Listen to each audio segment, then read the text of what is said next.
I'm Anil Kumar, and in this video we will see the direct application of compound angle formula to find the exact value of given trigonometric expression.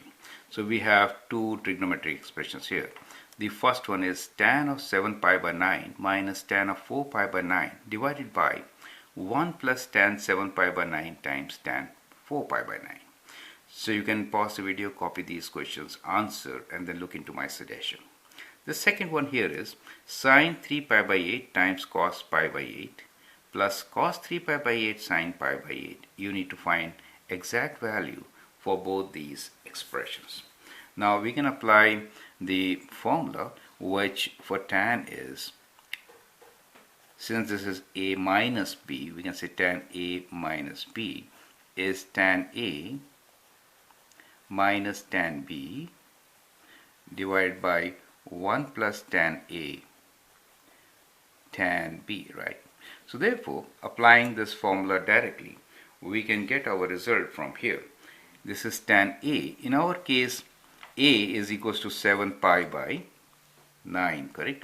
And B is 4 pi by 9, correct? So therefore, we could write this as tan of 7 pi by 9 minus 4 pi by 9. Correct? So that gives you 7 minus 4 is 3. So we get tan of 3 pi by 9, which can be written as tan of pi by 3. Now to write the exact value, we can look into the special triangle, pi by 3 triangle, right? So let me make one here. Now in this triangle, we know this is pi by 3. This is 90 degrees, so pi by 2. And the sides are 1, 2, square root 3. Tan pi by 3 square root 3, right? So therefore, we get our answer, which is that this expression is equal to square root 3. Okay? So that is how you can easily get the answer. The next one here is application of sine A plus B, right? So you know sine A plus B, sine A plus B equals to sine A cos B plus cos A sine B. Now you need not have to write the formula to show what you have applied to get the result. I'm doing it so that if you have forgotten about it, it is a good reminder.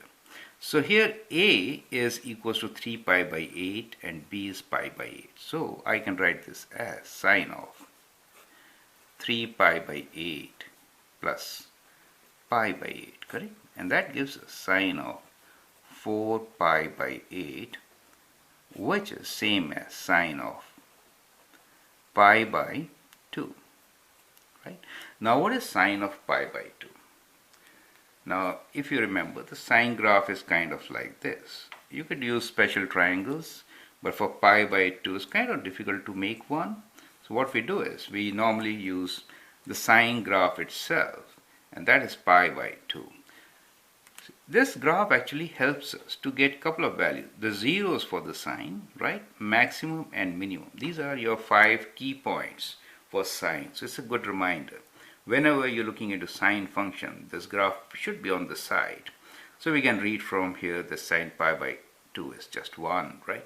So this graph actually helps you to get key points, right? Zeros, maximum and minimum. So like this, you can easily apply the compound angle formula and find the exact value of such expressions. Explore a few from your book, get some practice, and then move on. Thank you and all the best.